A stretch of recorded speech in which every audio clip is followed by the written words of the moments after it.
17. Myth became fact.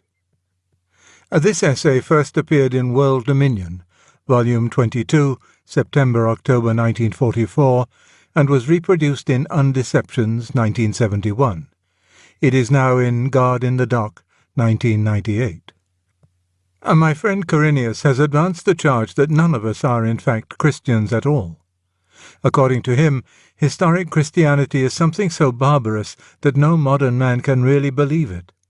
The moderns who claim to do so are in fact believing a modern system of thought which retains the vocabulary of Christianity and exploits the emotions inherited from it while quietly dropping its essential doctrines.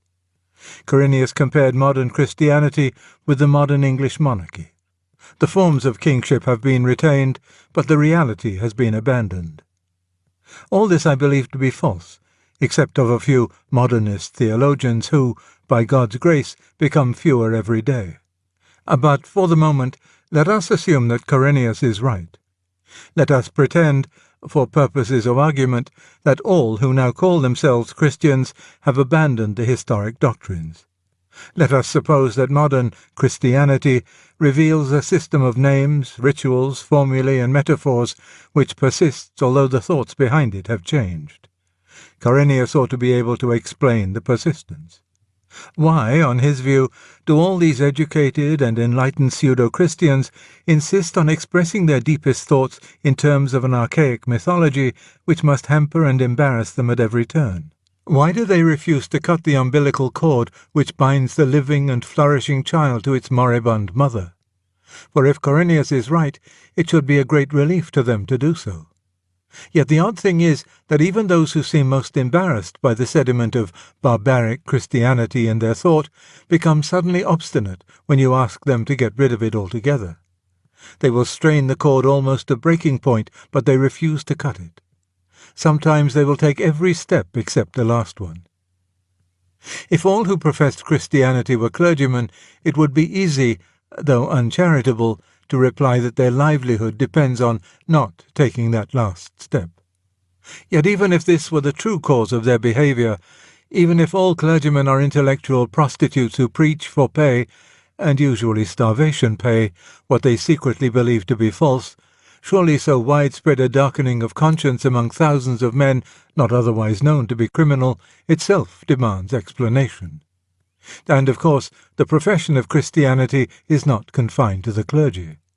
It is professed by millions of lay men and women who earn thereby contempt, unpopularity, suspicion, and the hostility of their own families. How does this come to happen? Obstinacies of this sort are interesting. Why not cut the cord, asks Quirinius. Everything would be much easier if you would free your thought from this vestigial mythology.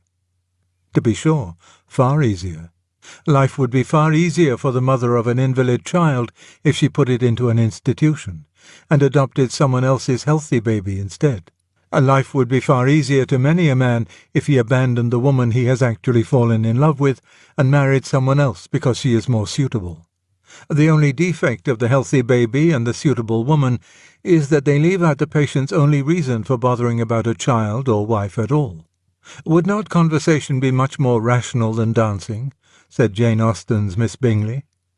Much more rational, replied Mr. Bingley, but much less like a ball.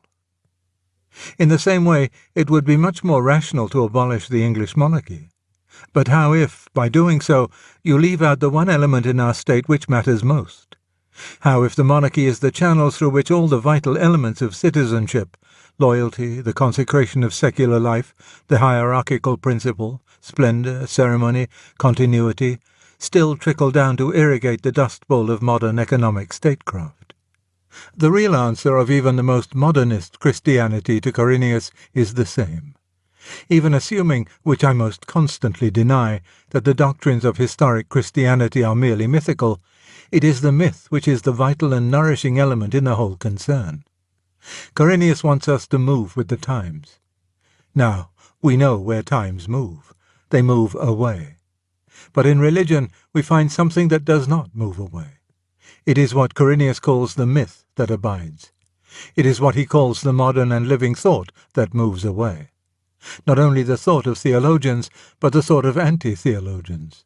Where are the predecessors of Quirinius? Where is the Epicureanism of Lucretius? The pagan revival of Julian the Apostate? Where are the Gnostics? Where is the monism of Averroes, the deism of Voltaire, the dogmatic materialism of the great Victorians? They have moved with the times. But the thing they were all attacking remains. Quirinius finds it still there to attack. The myth, to speak his language, has outlived the thoughts of all its defenders and all of its adversaries. It is the myth that gives life. Those elements even in modernist Christianity which Quirinius regards as vestigial are the substance. What he takes for the real modern belief is the shadow. To explain this, we must look a little closer at myth in general, and at this myth in particular. Human intellect is incurably abstract. Pure mathematics is the type of successful thought. Yet the only realities we experience are concrete: this pain, this pleasure, this dog, this man. While we are loving the man, bearing the pain, enjoying the pleasure, we are not intellectually apprehending pleasure, pain, or personality. When we begin to do so, on the other hand, the concrete realities sink to the level of mere instances or examples. We are no longer dealing with them, but with that which they exemplify. This is our dilemma: either to taste and not to know, or to know and not to taste. Or more strictly, to lack one kind of knowledge because we are in an experience, or to lack another kind because we are outside it. As thinkers, we are cut off from what we think about. As tasting, touching, willing, loving, hating, we do not clearly understand. The more lucidly we think, the more we are cut off. The more deeply we enter into reality, the less we can think. You cannot study pleasure in the moment of the nuptial embrace, nor repentance while repenting, nor analyze the nature of humour while roaring with laughter. But when else can you really know these things? If only my toothache would stop, I could write another chapter about pain. But once it stops, what do I know about pain? Of this tragic dilemma, myth is the partial solution.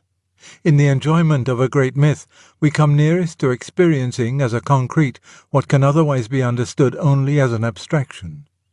At this moment, for example, I am trying to understand something very abstract indeed, the fading, vanishing of tasted reality as we try to grasp it with the discursive reason. Probably I have made heavy weather of it.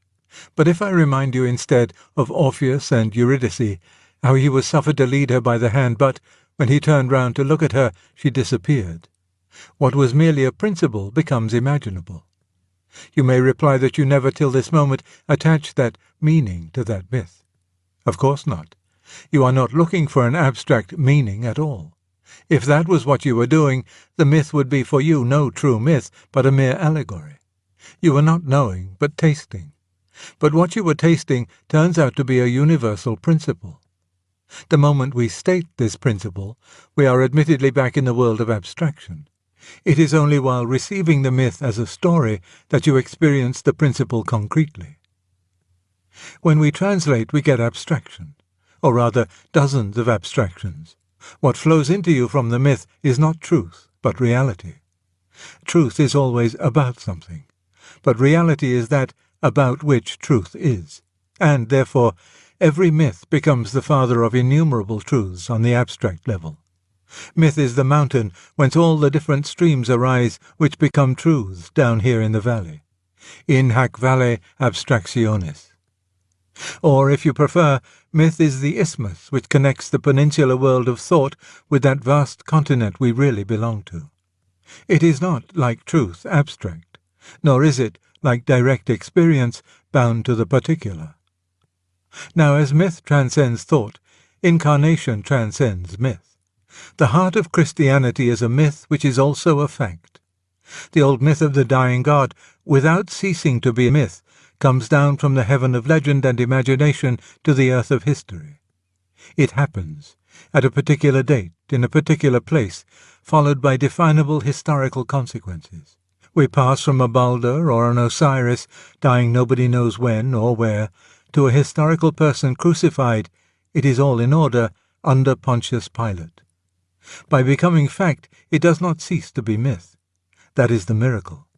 I suspect that men have sometimes derived more spiritual sustenance from myths they did not believe than from the religion they professed. To be truly Christian, we must both assent to the historical fact and also receive the myth, a fact though it has become, with the same imaginative embrace which we accord to all myths. The one is hardly more necessary than the other. A man who disbelieved the Christian story as fact, but continually fed on it as myth, would, perhaps, be more spiritually alive than one who assented and did not think much about it.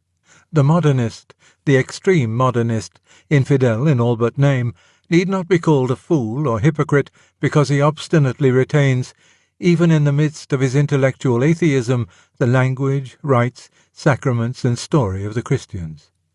The poor man may be clinging, with a wisdom he himself by no means understands, to that which is his life. It would have been better that Loisy should have remained a Christian. It would not necessarily have been better that he should have purged his thought of vestigial Christianity. Those who do not know that this great myth became fact when the Virgin conceived are, indeed, to be pitied. But Christians also need to be reminded, we may thank Quirinius for reminding us, that what became fact was a myth, that it carries with it into the world of fact all the properties of a myth. God is more than a god, not less. Christ is more than Balder, not less.